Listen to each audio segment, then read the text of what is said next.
അധ്യാപകരെ, പ്രിയപ്പെട്ട സുഹൃത്തുക്കളെ, എല്ലാവർക്കും നമസ്കാരം. ഇന്ന് ഞാനിവിടെ സംസാരിക്കാൻ പോകുന്നത് നമ്മുടെ സമൂഹത്തിൽ പ്രധാനപ്പെട്ട ഒരു വിഷയത്തെക്കുറിച്ചാണ്. വികസനവും ശുചിത്വവും.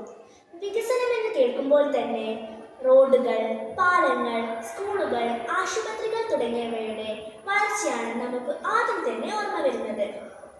എന്നാൽ യഥാർത്ഥ വികസനം എന്ന് പറയുമ്പോൾ മനുഷ്യരുടെ ജീവിത നിലവാരവും പുരോഗതിയുമാണ്. ഇത്തരത്തിലുള്ള പുരോഗതികൾക്ക് അനിവാര്യമായ ഒന്നാണ് ശുചിത്വം. പരിസ്ഥിതിയുടെ ശുചീകരണം. നഗരങ്ങളും ഗ്രാമങ്ങളും മാലിന്യ കൂമ്പാരങ്ങളാൽ നിറഞ്ഞിരിക്കുമ്പോൾ എങ്ങനെയാണ് യഥാർത്ഥ വികസനം സാധ്യമാകുന്നത്? ഇന്ന് സർക്കാർ സ്വച്ഛ് ഭാരത് അഭിയാൻ പോലുള്ള പദ്ധതികൾ വഴി എല്ലാവരിലും ശുചിത്വം കൊണ്ടുവരാൻ ശ്രമിക്കുന്നുണ്ട്. എന്നാൽ അത് ഗവൺമെന്റിന്റെ മാത്രം പണിയല്ല, നമ്മൾ ഓരോരുത്തരും അതിനുവേണ്ടി പ്രവർത്തിക്കണം. ശുചിത്വവും വികസനവും കൊണ്ടുവരാൻ നമ്മൾ ഓരോരുത്തരും നന്നായി ശ്രമിക്കണം. നമുക്ക് എല്ലാവർക്കും ഒരുമിച്ച് പറയാം, ശുചിത്വമില്ലാതെ വികസനം അസാധ്യമാണ്. ജയ് ഹിന്ദ്.